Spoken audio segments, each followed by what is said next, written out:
Good morning, students. Good morning, sir. Good morning, sir. Okay. So, screen आप देख पा रहे हैं? Yes, sir. ऑलराइट।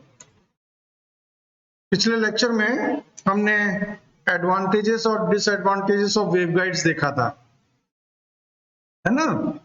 अब हम इसी से आगे चल रहे हैं कि ये वेवगाइड जो है वो डेवलप हम करेंगे फ्रॉम पैरेलल ट्रांसमिशन लाइंस, कि किस तरह से हम उसको वेवगाइड की तरफ चलते हैं।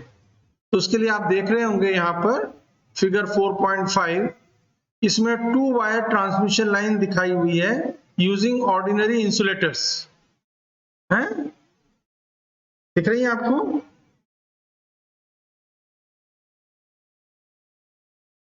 यहाँ पर आप देखेंगे 2 ट्रांसमिशन लाइन है, एक तो ये और एक ये, ठीक है? और ये जो है यहाँ पर these are insulators, these are insulators. And नीचे जो अपन देखे हैं, this is your ground, you can consider this is ground, ठीक है? तो ग्राउंड और ट्रांसमिशन लाइन के बीच में क्या है आपके पास? इंसुलेटर है, ठीक है ना? This is your insulator, this one and this one, ठीक है? ये इंसुलेटर्स हैं आपके। तो ये अपन ऑर्डिनरी ट्रांसमिशन लाइन जो होती है वो इस तरह की होती है, जैसे आप बाहर देखते हैं जो पिलर्स लगे होते हैं, पिलर क्या होते हैं? ग्राउंड पे होते हैं लगे हुए, और उसके बीच में इंसुलेटर होता है और उसके ऊपर फिर वो ट्रांसमिशन लाइन चलती है। So these are your ordinary transmission lines, इनसे हमें डेवलप करना है वेवगाइड को। तो यहां पर जो इंसुलेटर्स हैं they present a very high impedance, है ना? जब वो ग्राउंड से कनेक्टेड है ट्रांसमिशन लाइन, तो ट्रांसमिशन लाइन और ग्राउंड के बीच में क्या है? Insulator. And those insulators they are presenting a very high impedance to the ground, जिसके कारण की शॉर्ट सर्किट नहीं होता, ठीक है ना? And that is required for the proper operation of the line. यदि इंपिडेंस जो है वो लो होगा तो क्या हो जाएगा? इंपिडेंस लो होने से क्या होगा?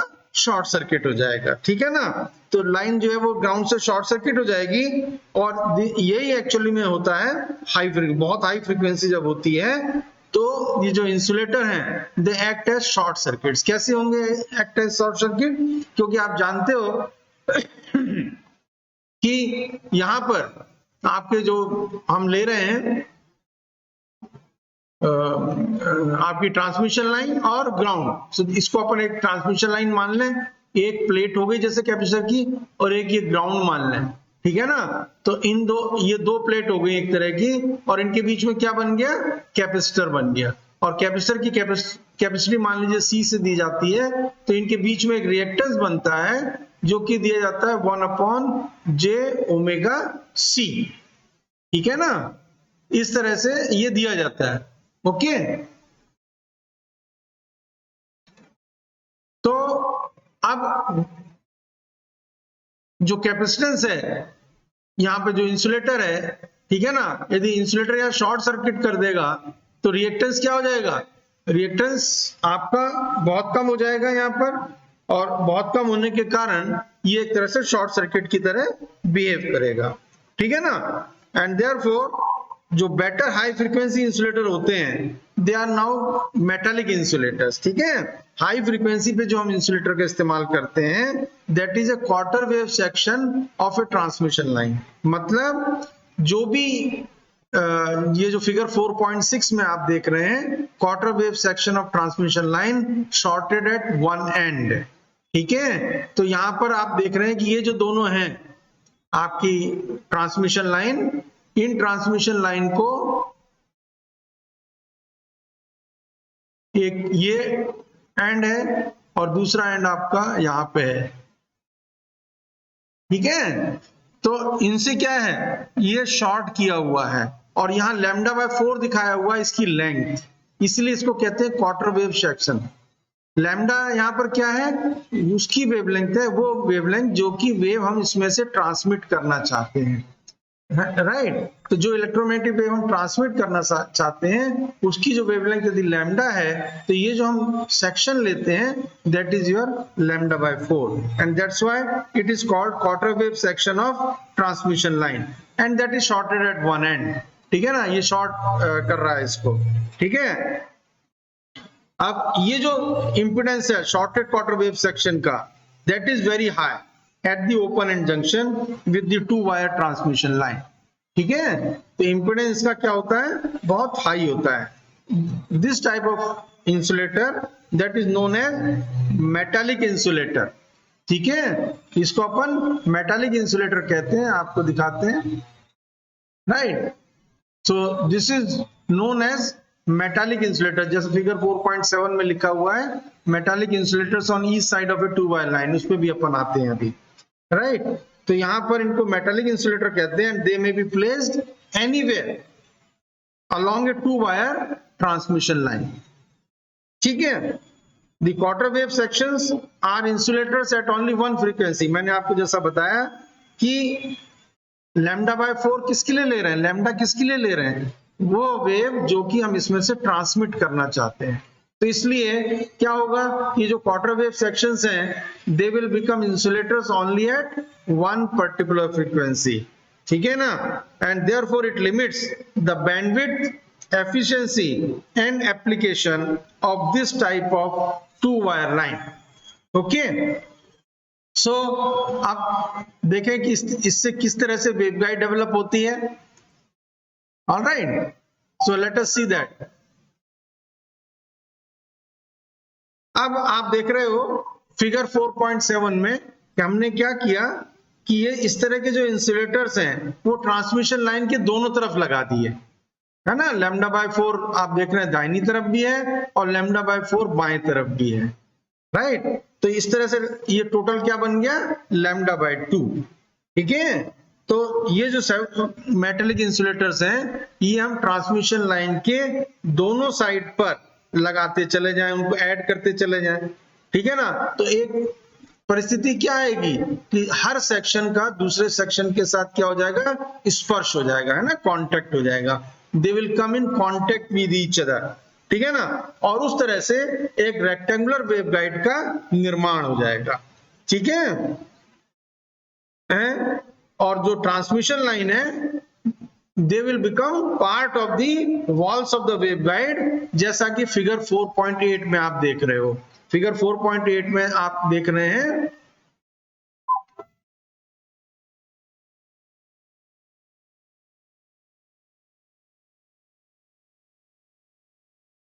यहां पर आप देखिए ये नीचे वेवगाइड जैसे फॉर्मेशन हो गया, ऊपर भी दिखाया हुआ है। सो दिस इज योर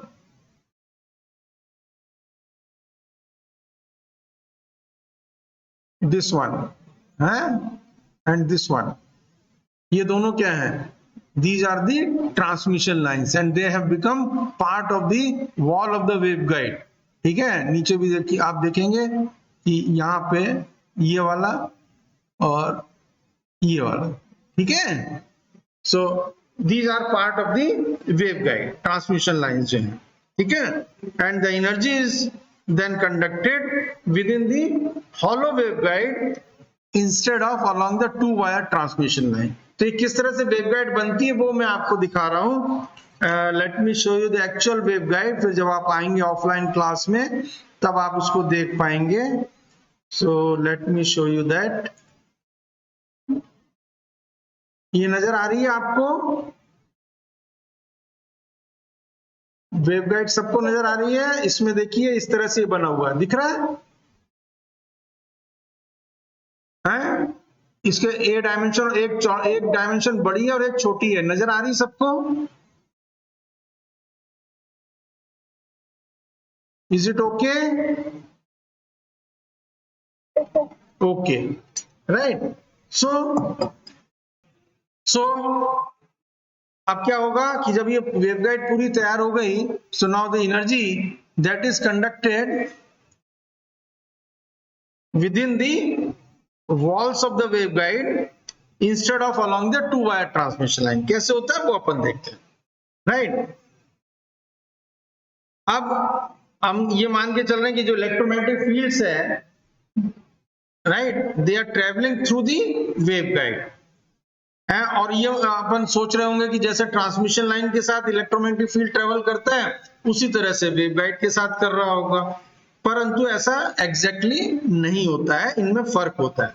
अब जब अपन क्या कर रहे हैं, अपन ने क्या देखा कि टू वायर ट्रांसमिशन लाइन से हम किसकी तरफ चले गए, वेवगाइड की तरफ चले गए। So there will be many changes now. क्या है वो अपन और बाद में और भी डिस्कशन करेंगे, परंतु एक थोड़ा सा अपन अभी देख लेते हैं। क्या है कि as a result of these changes the waveguide does not operate actually like a two wire line, right, that is completely shunted by quarter wave sections. और क्योंकि यदि मान लीजिए ये उसी तरह से बिहेव करती तो क्या होगा कि सिर्फ हम एक ही फ्रीक्वेंसी की वेव को इसमें से ट्रांसमिट कर पाते, परंतु ऐसा होता नहीं है, ठीक है ना। और वो कौन सी हम फ्रीक्वेंसी ट्रांसमिट कर पाते, जिसकी की वेवलेंथ जो है इस यहां पर ये जो क्वार्टर वेव सेक्शन है जो अपन ने लिया उससे 4 टाइम्स हो, क्योंकि अपन ने क्वार्टर वेव सेक्शन λ/4 लिया है, तो जो वेवलेंथ जो होगी वो कितनी हो जाएगी, 4 times this quarter wave section. परंतु यहां पर क्या होता है वेवगाइड में, the waves of this length actually they can not pass effectively through the waveguide. जो लैम्डा वेवलेंथ है वो इफेक्टिवली पास नहीं हो पाती है ना, उसके अलावा पास होती है। तो only a small range of frequencies of somewhat shorter wavelength, shorter wavelength mean high frequency, higher frequency, इस जो वेवलेंथ है लैम्डा उससे कुछ कम वेवलेंथ की वेवलेंथ इससे ट्रांसमिट हम कर पाते हैं, ठीक है, मतलब इससे हायर फ्रीक्वेंसी की। ऑलराइट, जो widest dimension of the waveguide है that is called the A dimension. ये अपन देखेंगे यहां पे,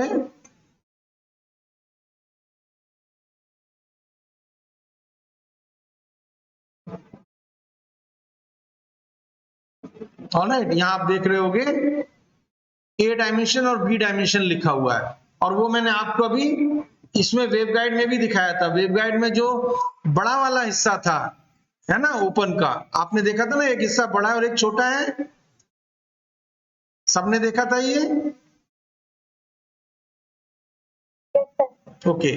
सो वो जो बड़ा हिस्सा है उसको अपन ए डायमेंशन बोलते हैं। So the widest dimension of the waveguide is called the A dimension and that determines the range of operating frequency. Very important, ध्यान में रखिएगा। ये ए डायमेंशन जो होता है वो क्या डिटरमिन करता है कि कितनी फ्रीक्वेंसीज, कौन कौन सी फ्रीक्वेंसीज वेवगाइड से ट्रांसमिट हो सकती हैं। So it determines the range of operating frequencies. And जो नैरो डायमेंशन है that determines the power handling capability of the waveguide, ठीक है ना, कि कितना पावर, कितना करंट ये हैंडल कर सकता है वेवगाइड आपका, क्योंकि पावर जो है करंट के ऊपर डिपेंड करता है। सो कितना पावर वेवगाइड हैंडल कर सकता है that is determined by the B dimension of the waveguide. ये दोनों चीजें बड़ी इंपॉर्टेंट है बेटा, ध्यान में रखिएगा कि A dimension determines the range of operating frequencies and B dimension it determines the power handling capability of the waveguide, ठीक है ना।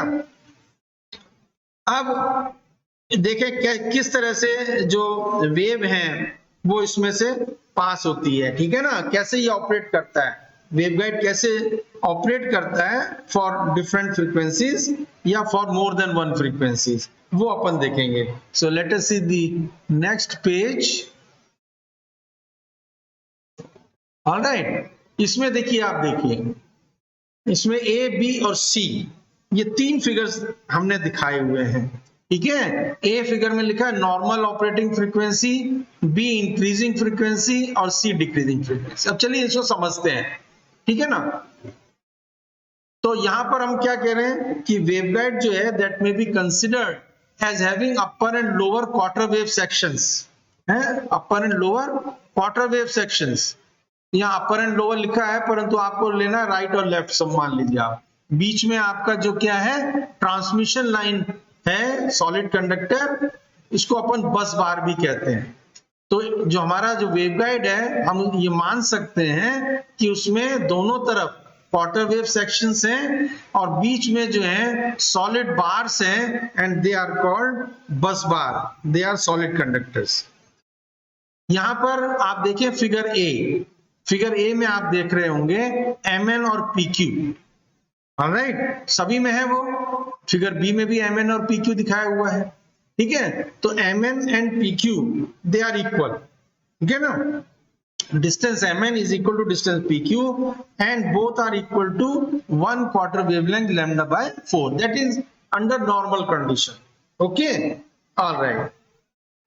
ये जो डिस्टेंस NP है, distance NP that is called the width of the bus bar, NP दिख रहा है सबको, डिस्टेंस नजर आ रहा है, डिस्टेंस NP नजर आया। Let me show you this distance, है ना, N और P के बीच में, ठीक है। This is called the width of the bus bar. अब देखो कैसे सभी फ्रीक्वेंसी इसमें से ऑपरेट हो सकती है वो देखते हैं, ठीक है। अब यदि ये मान लें कि जो हमारी वेवगाइड है दैट इज, उसकी जो डायमेंशन है वो कांस्टेंट है, क्योंकि वो तो रिजिड है, अपन ने बताया था कि वेवगाइड क्या होती है, रिजिड होती है, ठीक है, फ्लेक्सिबल नहीं है। तो उसकी जो डायमेंशन एक बार फिक्स कर दी हमने ए और B dimension, that is rigid now, that is fixed, okay. So now we are considering that the overall dimensions of the waveguide they are held constant, ठीक है ना। तब क्या होगा, अब यदि फ्रीक्वेंसी हम बढ़ाएं, ठीक है ना, फ्रीक्वेंसी को यदि हम बढ़ाते हैं तो जो वेवलेंथ है वो कम होगी, होगी कि नहीं। फ्रीक्वेंसी बढ़ाएंगे तो वेवलेंथ कम हो जाएगी। तो ये जो हमारा जो क्वार्टर वेव सेक्शन का जो लेंथ है लैम्डा बाय 4, वो जो हमें जरूरत पड़ेगी वो कम पड़ेगी ना। जब वेवलेंथ कम हो गई तो लैम्डा बाय 4 भी कम हो गया, ठीक है ना। और लैम्डा बाय 4 कम हो गया तो Mn या PQ ये जो दूरियां ये कम हो जाएंगी और NP दूरी बढ़ जाएगी। समझ में आ रही है बात। When the frequency that increases, the required length of the quarter wave section that will decrease and width of the bus bar that will increase, ठीक है ना। तो इस तरह से क्या होगा, यदि हम इस तरह से फ्रीक्वेंसी बढ़ाते चले जाएं तो वेवलेंथ कम होती चली जाएगी, और वेवलेंथ कम होती चली जाएगी तो जो क्वार्टर वेव सेक्शन हम ले रहे हैं लैम्डा बाय 4, उसकी जो दूरी है, ठीक है ना, विड्थ कह लो आप, जो भी Mn या PQ, वो जो दूरी है वो दूरी क्या जो हमें जरूरत है वो कम होती चली जाएगी और बस बार की विड्थ बढ़ती चली जाएगी, ठीक है ना। तो इस तरह से हम इनफाइनाइट नंबर ऑफ फ्रीक्वेंसीज को इस वेवगाइड से ट्रांसमिट कर सकते हैं, ठीक है ना, इन प्रिंसिपल, सिद्धांततः, ठीक है ना। हालांकि उसकी लिमिट होती है, वो देखेंगे हम उसको भी, ठीक है ना। But in theory the waveguide can function at infinite number of frequencies higher than the designed frequency, जो हमने फ्रीक्वेंसी डिजाइन कर ली, ठीक है ना, उससे ऊपर की जितनी भी फ्रीक्वेंसीज हैं उन वो इस वेवगाइड से ट्रांसमिट हो सकती हैं, ठीक है ना। परंतु in practice an upper frequency limit is there and that is because of the modes of operation, वो अपन पढ़ेंगे different modes of operation जब वेवगाइड को डिटेल में पढ़ेंगे, ठीक है। अब मान लीजिए फ्रीक्वेंसी को हम कम कर दें, अभी तो हमने हाई फ्रीक्वेंसी की बात की, तो यदि हम फ्रीक्वेंसी को कम करते जाएं, ठीक है ना, कि जो 2 इंटू लैम्डा बाय 4, अब लैम्डा बाय 4 दोनों तरफ है ना, तो 2 इंटू लैम्डा बाय 4 मतलब लैम्डा बाय 2, लैम्डा बाय 2 वाली स्थिति आ जाए, ठीक है ना। And this lambda by 2 that becomes longer than the wider dimension A of the waveguide, okay. तब क्या होगा, तब एनर्जी इसमें से पास नहीं होगी, ठीक है। क्योंकि जब फ्रीक्वेंसी हम बढ़ा रहे थे तब तो वो घट रही थी, जो हमें जरूरत थी λ/4 की। अब जब हम फ्रीक्वेंसी को घटा रहे हैं तो λ/4 क्या होगा, बढ़ेगा। ठीक है ना, है। और उस तो क्या होगा, एक स्थिति ऐसी आएगी कि जो λ/2 है वो a से ज्यादा हो जाएगा, है ना। And when this λ/2 becomes greater than a, then the wave cannot pass through the waveguide and that is called the lower frequency limit। ठीक है, तो यहां पर जो डिक्रीजिंग फ्रीक्वेंसी का हमने आपको दिखाया, यहां पर इसमें क्या आ जाएगी, लोअर फ्रीक्वेंसी लिमिट आ जाएगी, लोअर फ्रीक्वेंसी लिमिट। ठीक है ना, उससे नीचे फ्रीक्वेंसी यदि होगी तो वेव इसमें से ट्रांसमिट नहीं होगी। And this lower frequency limit that is called cut off frequency of a given waveguide. This is called cut off frequency. यहां तक समझ में आया? किसी को कोई दिक्कत? No sir. Okay, yes sir. हाँ बोलो। सर ये हाई फ्रीक्वेंसी पे अपनी ये एमएल कम हो गई है तो सर वेवगाइड तो लीजिए देखिए कम, तो कैसे कम करेंगे, एडजस्ट करेंगे क्या चीज? और ये रोड का? नहीं अपन एडजस्ट नहीं करेंगे, ना ना ना ना, अपन कुछ नहीं करेंगे, ये ऑटोमेटिकली होता जाएगा। ये वेवगाइड तो फिक्स है, ये आपको समझाने के लिए बता रहा हूं, वेवगाइड फिक्स है, परंतु उसको जो रिक्वायरमेंट है, मैंने इसलिए क्या कहा, रिक्वायर्ड वेवलेंथ हमने तो फिक्स कर दिया ए डायमेंशन। ठीक है, and that is nearly 0.7 lambda होता है जो अपन लेते हैं। ओके, तो ए डायमेंशन हमने फिक्स कर दिया, परंतु उसको जब रिक्वायरमेंट ही नहीं तो उसका यूज क्यों करेगा? वो उतना ही यूज करेगा जितना कि λ/2 के द्वारा रिक्वायर्ड है, बाकी का वो बस बार के रूप में काम आ जाएगा, ट्रांसमिशन लाइन के रूप में काम आ जाएगा। क्लियर हुई बात? अपन अलग से रखते हैं। There is no there is no नहीं, कंफ्यूज मत होना, बस बार अलग से नहीं है। ये देखो वेवगाइड जो है, फिर से दिखाएं आपको, है ना, एक सेकंड, इसमें हम कुछ नहीं रख रहे, इसमें हम, इट्स ए गुड क्वेश्चन तुमने पूछा, अच्छी बात है, it's very good, let me show you. ये दिख रहा है आपको? हाँ, इसमें कोई बस बार नहीं है, ये अपन एक समझने के लिए इस चीज को देख रहे हैं। ठीक है, कि किस, बस बार के डायमेंशन है, ऊपर वाली और नीचे वाली। हाँ, ए डायमेंशन में हम बस बार को ले रहे हैं कि भाई ट्रांसमिशन लाइन जो है वो ऊपर और नीचे की है। ठीक है, तो ऊपर और नीचे की जो ट्रांसमिशन लाइन है उसकी विड्थ जो है वो चेंज होती रहती है, किसके हिसाब से? फ्रीक्वेंसी के हिसाब से। अपने को एक्सप्लेन करना ना कि कैसे जो और फ्रीक्वेंसीज हैं वो कैसे इसमें से ट्रांसमिट होती हैं। तो जब फ्रीक्वेंसी बढ़ती है तो वेवलेंथ कम हो जाती है। अब वेवलेंथ कम होगी तो पूरे जो λ/4 अपन ने ले रखा है वो वैल्यू कम हो जाएगी कि नहीं हो जाएगी? होगी ना। तो जब λ/4 कम होगी तो जो रिक्वायरमेंट है उस वेव को ट्रांसमिट होने के लिए वो उतनी रिक्वायरमेंट है, बाकी वो तो फिक्स है, उसमें तो कोई चेंज अपन कर नहीं सकते वेवगाइड में, डायमेंशन में। तो अकॉर्डिंगली बस बार जो है वो, हम ये मान लेते हैं कि बस बार अकॉर्डिंगली क्या होगी, उसकी विड्थ बढ़ गई। आई बात समझ में? तो इस तरह से different frequencies which are higher than the desired frequency, जिसके लिए कि हमने वेवगाइड को डिजाइन किया है, उससे हायर जो फ्रीक्वेंसीज हैं they can be transmitted through the waveguide. Okay, clear हुआ? ठीक है, तो वहां पे ना तो कोई बस बार अपन अलग से रख रहे हैं, ना कुछ कर रहे हैं, ना कोई हम λ/4 जो क्वार्टर वेव सेक्शन से उनको एडजस्ट कर रहे हैं, they are getting adjusted automatically according to the frequency which is passing through the waveguide. और फिर आप पढ़ेंगे बाद में, जनरली जब भी हम वेवगाइड यूज करते हैं तो we use it in the dominant mode of the waveguide, जो कि डिजायर्ड फ्रीक्वेंसी होती है, जनरली हम उसको उसी में यूज करते हैं। ठीक है, एनी अदर डाउट? क्लियर हो गया ये? आगे चले? ओके, अब ये अपन ने देख लिया। तो अब मैंने जैसा आपको बताया कि इन practical applications the wide dimension of the waveguide is usually 0.7 lambda.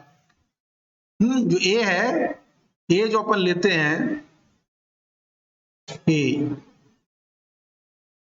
Is nearly 0.7 lambda, है ना। यहां पे लैम्डा क्या है? द डिजायर्ड फ्रीक्वेंसी, जो जिसको हम ट्रांसमिट करना चाहते हैं उसकी वेवलेंथ, ठीक है ना। तो the wide dimension of the waveguide is usually 0.7 lambda at the operating frequency. समझ में आ गई बात? इसके कारण क्या होता है कि इसके कारण the waveguide it allows to handle a small range of frequencies which are above and below the operating frequency। मतलब जो ऑपरेटिंग फ्रीक्वेंसी के लिए हमने वेवगाइड लिया है उससे थोड़ा ऊपर और उसके थोड़ा नीचे जो फ्रीक्वेंसीज हैं उनको भी वो अलाउ कर देती है, ठीक है। देन बी डायमेंशन, जैसे मैंने आपको बताया, बी डायमेंशन क्या दिखाता है? Power handling capability of the waveguide, ठीक है ना। So B dimension that is governed by the breakdown potential of the dielectric. जो बी डायमेंशन है that is governed by the breakdown potential of the waveguide. समझ में आ रहा है? And यहां पर जनरली जो डाइलेक्ट्रिक अपन यूज करते हैं वेवगाइड में दैट इज एयर। जनरली कभी कभी हम यूज करते हैं, एक्सपेरिमेंट में करेंगे, कुछ निकालना होगा, डाइलेक्ट्रिक कांस्टेंट निकालना एंड सो ऑन, वो बात अलग है। पर generally in waveguides we make use of air, so हमें उसका ब्रेकडाउन पोटेंशियल जो है वो कंसीडर करना पड़ता है। और इसकी जो डायमेंशन होती है बी की, that ranges from 0.2 to 0.5 wavelength, that is B dimension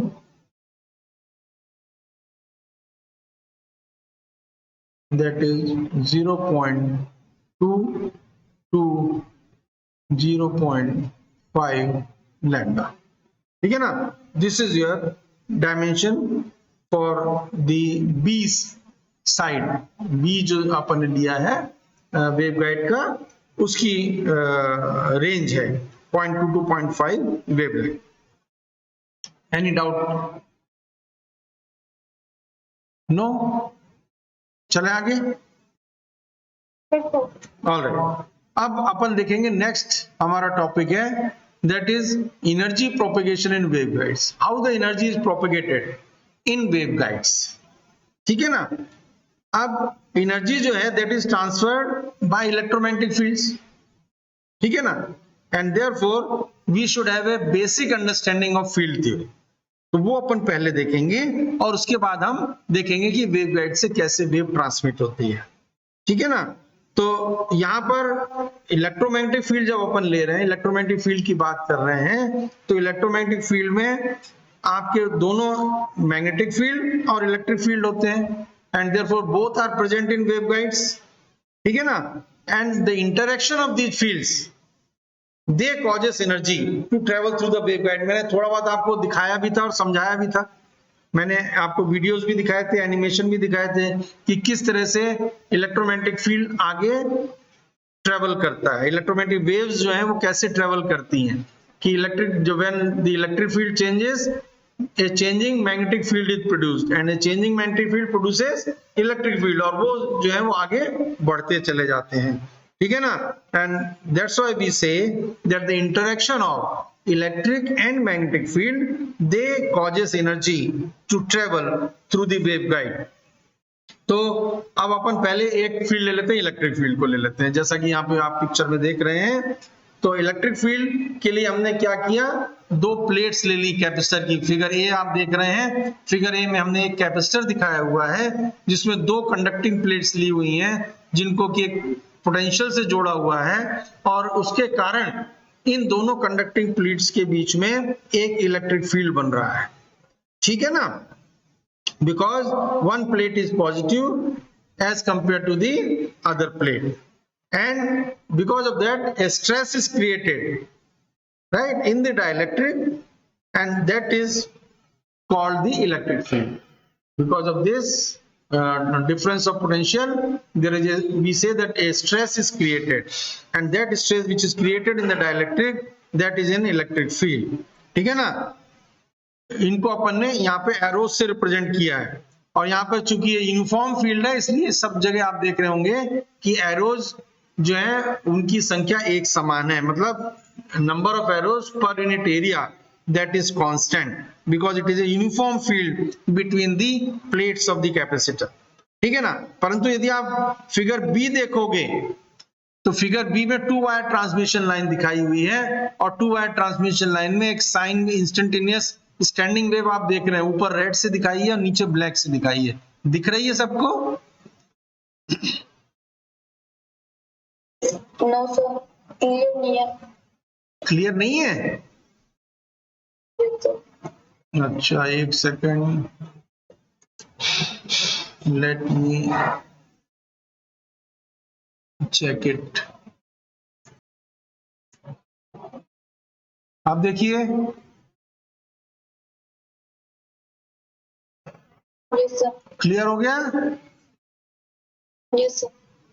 is it clear now? Okay, तो अब आप क्या देख रहे हो इसमें? इसमें आपको दिख रहा है, यहां पर देखिए जो एरोज हैं, एरोज की इंटेंसिटी अलग अलग है ना? अलग अलग number of arrows per unit area, that is different. Clear दिख रहा है या नहीं? दिख रहा है। देखिए यहां पे यदि आप देखें इस जगह पे हैं, आपको यदि मैं इसको इस तरह से दिखाऊं,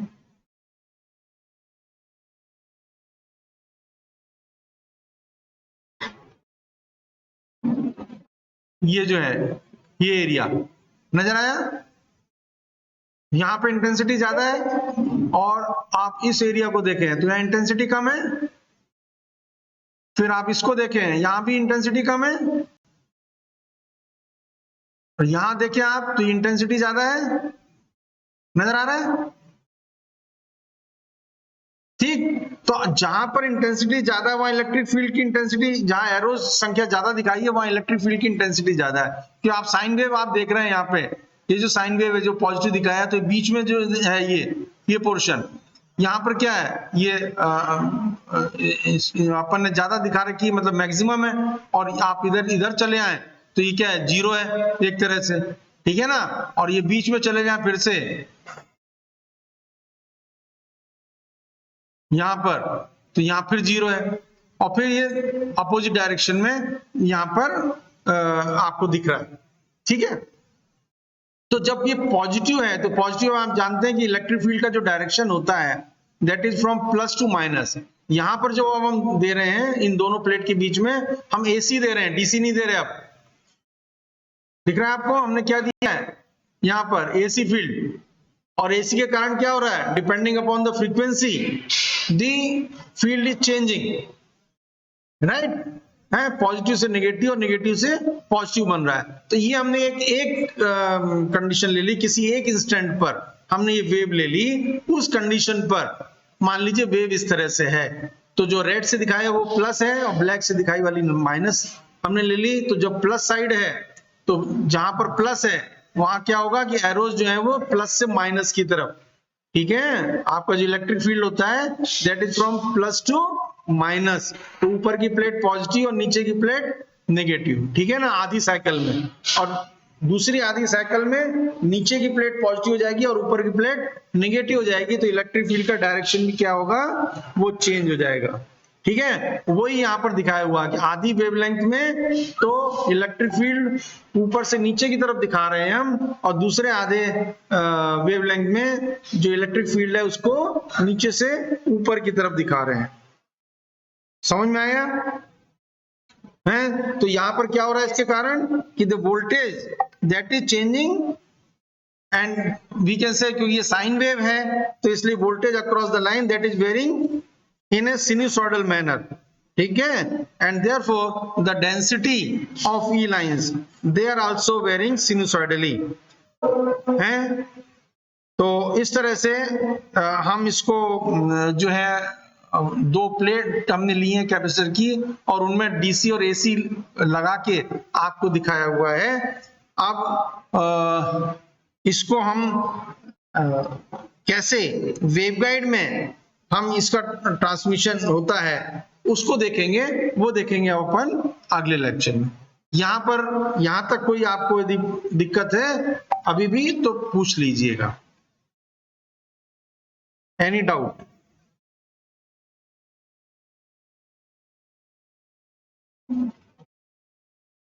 किसी